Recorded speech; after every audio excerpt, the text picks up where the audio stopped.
សួស្តីអ្នកទាំងអស់គ្នាស្វាគមន៍សាជាថ្មីមកកាន់មេរៀន Order Block បាទដែលវីដេអូមុនយើងបាននិយាយតាក់ទងជាមួយនឹងនិយមន័យរបស់ Order Block ហើយនឹង identify កត់សម្គាល់តើអ្វីទៅជា valid Order Block ហើយអ្វីទៅជា invalid Order Block បាទអញ្ចឹងថ្ងៃនេះគឺយើងមកសិក្សាឆាតផ្ទាល់តែម្ដងដើម្បីឲ្យបងប្អូនបានស្វែងយល់ហើយក៏អាចត្រូវដោយខ្លួនឯងបានអញ្ចឹងជាដំបូងយើងចូលមកមើល time frame 1ម៉ោងសិនយើងរក key level របស់វា order block របស់វាបាទអញ្ចឹងសម្រាប់ order block bullish order block កន្លែងនេះបាទយើងអាច count វាជា valid order block បានបាទអញ្ចឹងយើងដាក់ order block មក OB បាទហើយនេះវាបាន break up structure កន្លែងនេះបាទ break structure break up structure break up structure ហើយកន្លែងនេះជា buy side liquidity ហើយហ្នឹងយើងអាចហៅ buy side liquidity ឬមួយក៏ external liquidity ក៏បានដែរដូចតែគ្នាទាំងពីរហ្នឹងបាទ buy side liquidity បាទអញ្ចឹងយើងចូលទៅមើលបាទ time frame 15នាទីឬក៏5នាទីដើម្បីរកតំបន់ snip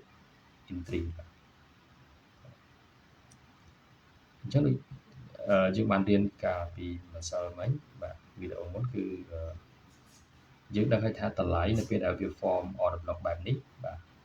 នៅពេលដែលវា form order block បែបនេះគឺយើងអត់ chase អត់តាមទិញទេឲ្យវាឡើងសិនបាទហើយយើងឃើញកន្លែងនេះវាបាន break up structure មកតាមទៀតហើយនេះ break up structure មកតាមទៀត break up structure BOS ហើយតំបន់នេះវាបានធ្វើ market successive នេះបាទ market successive MAS បាទ market successive បាទអញ្ចឹង market successive នេះគឺមានន័យថាវាផ្លាស់ប្ដូរទិសដៅផ្លាស់ប្ដូរទិសដៅនៅក្នុង minor time frame ដូចជា time frame 15នាទីឬក៏5នាទីបាទអញ្ចឹងយើងឃើញហើយកន្លែងនេះមុនហ្នឹងគឺយើងដើរOB 1ម៉ោងអញ្ចឹងយើងអាចបង្កន់មកក្នុង lower time frame បានដូចជា15នាទីអញ្ចឹង15នាទីយើងអាចចាប់បានទៀតនេះបាទយើងអាចចាប់បានទៀតបាទឃើញនេះបាទ OB 15នាទី OB 15នាទីកន្លែងនេះកន្លែងវា take out liquidity នេះបងប្អូនបាទនេះអាទៀនចុងក្រោយនេះវា take out liquidity ឡើងនេះបាទអញ្ចឹង take out liquidity nhậpតាមដោយ liquidity sweep ឬក៏ take out liquidity ហើយនេះបាទហើយនេះវា take out liquidity ហើយកន្លែងនេះវា form fresh fair value gap form fresh fair value gap ដែលវាអត់ទាន់មក mitigate កន្លែងនេះយើងដើរមក fair value gap plus បាទមានថា fair value plus ហ្នឹងគឺយើងធ្វើការរងចាំទិញរីឯ fair value gap minus គឺយើងធ្វើការMG ដែលយើងផ្ដោតទៅលើការលក់អញ្ចឹងតម្លៃវាបាន market successive ហើយនេះហើយ break structure មកតអញ្ចឹង zone ហ្នឹងគឺ fresh zone មែនតើដែលយើងអាច confident បាទទំនុកចិត្តក្នុងការទិញឡើងបានអញ្ចឹងនៅពេលដែល price ចុះមកបាទវាឡើង break structure ថ្ងៃនេះ buy side liquidity វាហើយចាក់មកប៉ះ order block វិញចុះបងប្អូនថ្ងៃនេះខ្ញុំអាច long ថ្ងៃនេះបានបាទវាដាក់លើ order block លើហ្នឹងហើយ SL ដាក់គុំនឹងបន្តិចមកបាទ37លេខបាទវាបាន37លេខឃើញទេបាទអញ្ចឹងនៅពេលណាដែលយើងស្គាល់ order block ច្បាស់ valid order block ច្បាស់គឺយើងអាចរកផលចំណេញបានហើយយើងត្រូវជាយាមអត់ធ្មត់នៅក្នុងការចូលទីផ្សារបាទពីព្រោះថា order block នៅពេលដែលវា form ហើយ fresh ហើយវានឹងត្រឡប់បកមកវិញបាទបកមកវិញអញ្ចឹងនៅពេលដែលបកមកវិញហើយគឺជាឱកាសដែលយើងអាចចូលផ្សារបានបាទអញ្ចឹងអាហ្នឹងគឺខ្ញុំលើកឡើងអំពី bullish order block បាទអញ្ចឹងថាតើbearish order block យើងអាចដៅសម្គាល់បានដោយរបៀបណាអញ្ចឹងខ្ញុំចូលទៅវីដេអូឲ្យបងប្អូនមើលទៀតបាទខ្ញុំចូលទៅ time frame 1ម៉ោងវិញបាទដើម្បីចាប់មើល time frame 1ម៉ោងបាទ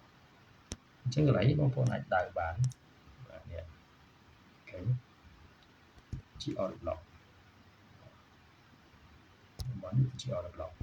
bearish order block bearish order block ហើយកន្លែងនេះវាបាន take out liquidity ស្អាតតែម្ដងបាទ take out liquidity តាមដែលអក្សរ X បាទ take out liquidity ហើយ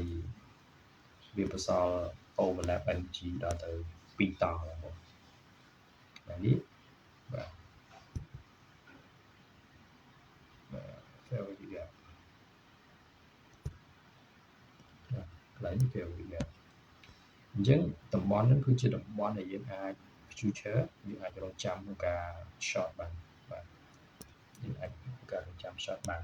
អញ្ចឹងសម្រាប់ការ short ទៀតបងប្អូនត្រូវបាទបងប្អូនត្រូវតែរងចាំមើលទៀនបាទបើសិនជាបងប្អូនលក់បងប្អូនមើលទៀន bearish engulfing បាទនៅពេលណាដល់តំបន់ហ្នឹងវាបិទទៀន bearish engulfing មកក្រោមបងប្អូនអាចធ្វើការលក់បានបាទអញ្ចឹងអានេះ1ម៉ោងទី2យើងអាចយកទៅនេះអាចទៅចុងនឹងបានដាក់ហើយ SF យើងអាចទាញមកបាទដាក់ខាងចុង OB នឹងបន្តិចមកអានេះតាម1ម៉ោងអញ្ចឹងខ្ញុំចូលទៅ lower time frame បាទ15នាទីដើម្បីរក snipper increase zone បាទ snipper increase zone អញ្ចឹងនៅក្នុង time frame 15នាទីបាទខ្ញុំឃើញថាតម្លៃមែនតើនេះវាអត់ស្អាតដូច1ម៉ោងទេឃើញបងប្អូនវាអត់ស្អាតវាអត់បន្សល់ fresh ស្អាតអញ្ចឹងតំបន់ហ្នឹងក៏យើងអាច consider ធ្វើការរងចាំថាតើតំបន់ហ្នឹងនៅពេលណាដែលវាមកប៉ះ mitigate វាមាន rejection អត់បើសិនជាវាអត់ rejection ទេ bearish engulfing ទេគឺយើងអត់ធ្វើការលក់បានទេប៉ុណ្ណឹងដោយសារតែមែនតើទៅក្នុង minor time frame 15នាទីវាអត់បង្កើត fresh ឲ្យយើងឃើញទេបាទ bearish order block ឲ្យយើងស្អាតទេយើងចូលទៅមើល time frame 5នាទីក៏អត់ស្អាតដែរអញ្ចឹងកន្លែងនេះយើងអាច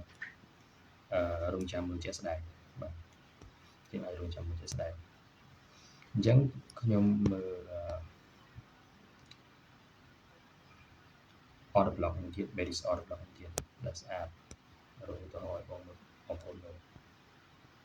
បាទនេះបងប្អូនកន្លែងនេះបងប្អូននេះកន្លែងនេះវាបង្កើតបានជា order block មួយ order block មួយដែរបាទ OB